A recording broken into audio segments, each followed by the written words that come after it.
महाकुंभ का ये महापर्व पौष पूर्णिमा के पहले स्नान के साथ जिसका शुभारंभ हो गया है और वाकई में यहाँ पर आपको आस्था के संगम में संस्कृतियों का मिलन भी देखने को मिलेगा।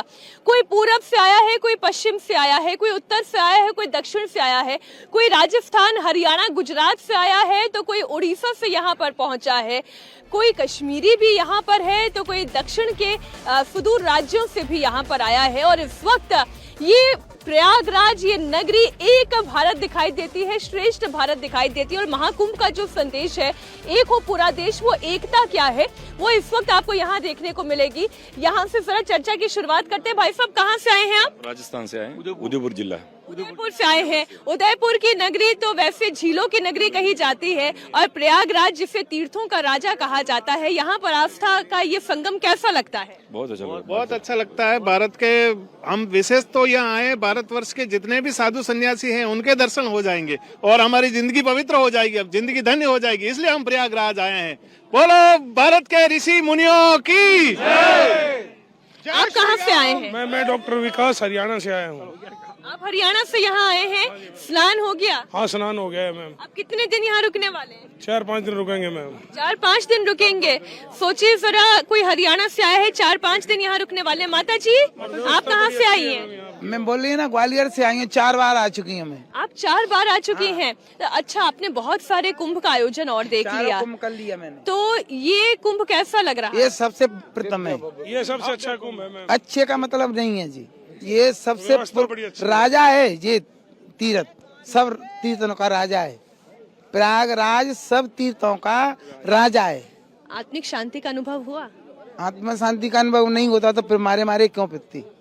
आए घूमने, आत्मा शांति के काहे तो आए, फिर आएंगी? फिर आएंगे। अगर मर गए तो 70-72 साल के। सनातन धर्म के लिए बहुत बड़ी चीज है ये मैडम, सनातन धर्म के लिए बहुत अच्छी चीज रही है।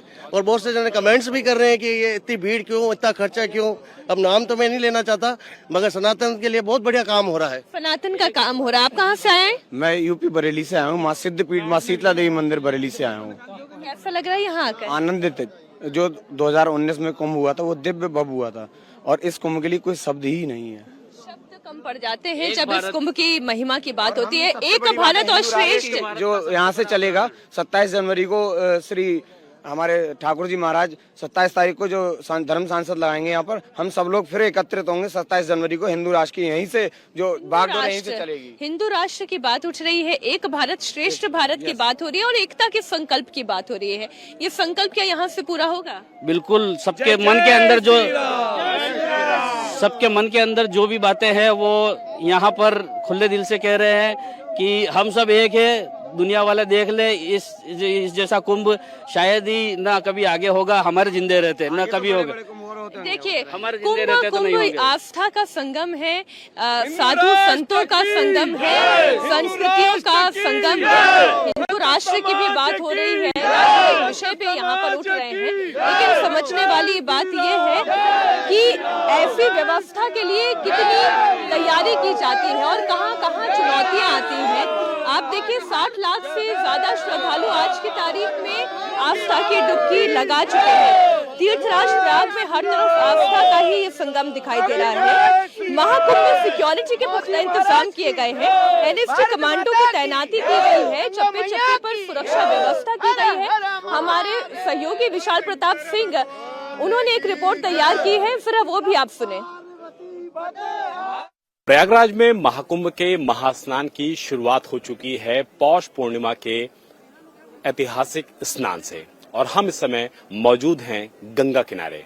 जिस तरीके से बात की जा रही थी कि प्रयागराज में भक्तों का रेला आएगा, सुबह 7:30 बजे तक 35 लाख श्रद्धालुओं ने आस्था की डुबकी लगा ली है। हम इस समय गंगा घाट पर मौजूद हैं और मेरे ठीक पीछे आप देख सकते हैं जो विजुअल्स हैं, एनएसजी के ये एलीट कमांडोज हैं जिनके ऊपर बड़ी जिम्मेदारी है इस पूरे जो महापर्व है, इस पूरे आयोजन को सफलतापूर्वक करवाने की। एनएसजी के एलीट कमांडोज आपको प्रयागराज के अलग अलग जगहों पर महत्वपूर्ण इंस्टॉलेशंस पर तैनात होते हुए नजर आ जाएंगे और ये वही एनएसजी के कमांडो हैं जिनकी मौजूदगी भर से ही आम इंसान हम लोग सुरक्षा की भावना का एहसास करते हैं। और इसी वजह से आप देखिए कि जो एनएसजी के एलिट कमांडोज हैं, उनके पास स्पेशल वेपन्स हैं, उनके पास स्पेशल टेक्निक्स हैं। इसके अलावा उनके पास बहुत सारी अत्याधुनिक चीजें मौजूद हैं जो हमारे देश में किसी भी एजेंसीज के पास मौजूद नहीं है। और एनएसजी के जो ये एलिट कमांडोज हैं, इनकी मौजूदगी ही बताने के लिए काफी है कि इस समय मेला क्षेत्र को सुरक्षित करने के लिए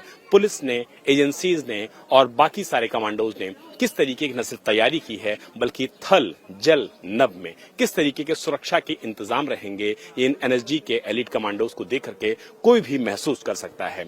हर इलाके की अगर बात कर लिया जाए प्रयागराज में, तो सुरक्षा के दृष्टिकोण से पूरे इलाके को छावनी में तब्दील कर दिया गया है। किसी भी परिंदों को बगैर इजाजत प्रयागराज के मेला क्षेत्र में आने तक की अनुमति नहीं है। इसी वजह से जो ऊंची मचाने हैं वहां पर स्नाइपर्स को तैनाती दी गई है, पीएसी की तैनाती की गई है, यूपी पुलिस जगह जगह तैनात है, एटीएस के कमांडोज तैनात हैं और जो महत्वपूर्ण इंस्टॉलेशंस हैं घाट के ठीक बगल में एनएसजी की इस एलिट कमांडोज की तैनाती अपने आप में बताने के लिए काफी है कि किस तरीके का दिव्य माहौल, सुरक्षित माहौल, ऐतिहासिक कुंभ, अलौकिक कुंभ और ये जो कुंभ है इसको किस तरीके से सुरक्षित संपन्न कराना है, इसको लेकर के महत्वपूर्ण दिशा निर्देश मुख्यमंत्री योगी आदित्यनाथ की तरफ आपने से देखा कि इस तरीके से सुरक्षा व्यवस्था की भी इतनी तैयारी की गई है। और जो मैंने यहाँ पर आने के बाद अनुभव किया है, जितने पुल तैयार किए गए हैं, यहाँ संगम स्नान के लिए आने वाले श्रद्धालुओं के लिए कुछ पुल खोल दिए गए हैं और जो अब स्नान करके जा रहे हैं उनके लिए कुछ पुल खोल दिए गए हैं। इसका मतलब ये है कि आवागमन भी सुगम बना रहे, इसके लिए पूरी तैयारी की गई है। और जो बड़े स्नान है उस दिन अगर मैं शहर की भी बात करूं, कुछ ऐसे भी श्रद्धालु हैं जो 20-20 किलोमीटर पैदल चलकर यहाँ पर पहुंच रहे हैं। उसके पीछे कारण ये है कि जितने भी दिन, जिस दिन बड़े बड़े स्नान है उस दिन ट्रैफिक सिस्टम कहीं ना कहीं चरमरा ना जाए, इसके लिए पैदल ही सड़कों का आवागमन फिलहाल खोल के रखा गया है। केवल कुछ प्रशासनिक गाड़ियां, इमरजेंसी गाड़ियों की आवाजाही पर कोई अंकुश नहीं है।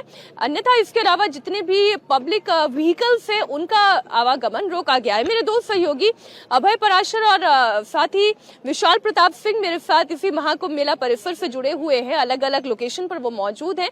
अभय, आप जहां पर हैं, मैं सुबह से आपकी रिपोर्ट देख रही थी, पूरे देश का संगम यहाँ प्रयागराज में ऐसा दिखाई दे रहा है। लोगों की क्या भावनाएं थी और इस वक्त आप कहां पर मौजूद हैं, वहां लोगों से बात करें। देखिए, बिल्कुल मीनाक्षी, सही कहा आपने। बहुत ज्यादा यहाँ पर लोगों की जो आस्था है वो देखने को मिल रही है, क्योंकि जब हम यहाँ पर पहुंचे सुबह 4 बजे तो यहाँ पर इतनी ठंड थी। जब हमने लोगों से पूछा, अब यकीन मानिए मेरा भी ये पहला एक्सपीरियंस है कुंभ कवर करने का, महाकुंभ कवर करने का, लेकिन लोगों की आस्था, उनके भाव देखकर सुबह यहाँ हम लोगों को भी ठंड महसूस नहीं हो रही थी। अभी आप देखेंगे घाट पर हम मौजूद हैं और यहाँ पर अभी भी स्नान चल रहा है और काफी लोग हैं, अलग अलग जगहों से आए हैं, उनसे बात करते हैं। कहाँ से आए हैं, क्या नाम है आप? जवाहरी से, राम प्यारी। ये बताइए कि पहले भी आप आई हैं महाकुंभ में? महाकुंभ में पहली बार आए। पहली बार आए। हाँ। किस तरह के भाव है, कैसा लगा यहाँ पर आकर? अच्छा लगा। व्यवस्था कैसी है प्रशासन की तरफ से? बहुत अच्छी, बहुत अच्छी, बहुत अच्छी है। तो देखिए यहाँ पर लोग जो है व्यवस्था को अच्छा बता रहे हैं। अलग अलग परिवार हैं, अलग अलग परिवार के लोगों से बात करेंगे। कहाँ से आए हैं अंकल जी, क्या नाम है? इंदौर से गजेंद्र यादव। कैसी व्यवस्था है महाकुंभ में, कैसा लग रहा है? व्यवस्था है, अच्छी व्यवस्था है। जो भाव है, ये लोगों की जो आस्था है महाकुंभ को लेकर, संगम को लेकर, त्रिवेणी को लेकर, ये भाव इतनी ठंड में सबको यहाँ पर लेकर आ रहा है। आप लोगों के क्या भाव हैं और क्या मन में रख कर आए? मन में स्नान करने आए और स्नान करने आए हैं, पूरे परिवार के साथ यहाँ पर पहुंचे हुए हैं। और मीनाक्षी, आप सामने तस्वीरें देखेंगे तो डुबकी लगातार लग रही हैं और जिस तरीके का अनुमान है 60 लाख के आसपास का तो आंकड़ा हो चुका है। आज त्रिवेणी में जिन 60 लाख करीब श्रद्धालुओं ने डुबकी लगा ली है और ये आंकड़ा तकरीबन 1 करोड़ के आसपास आज जाने की उम्मीद है।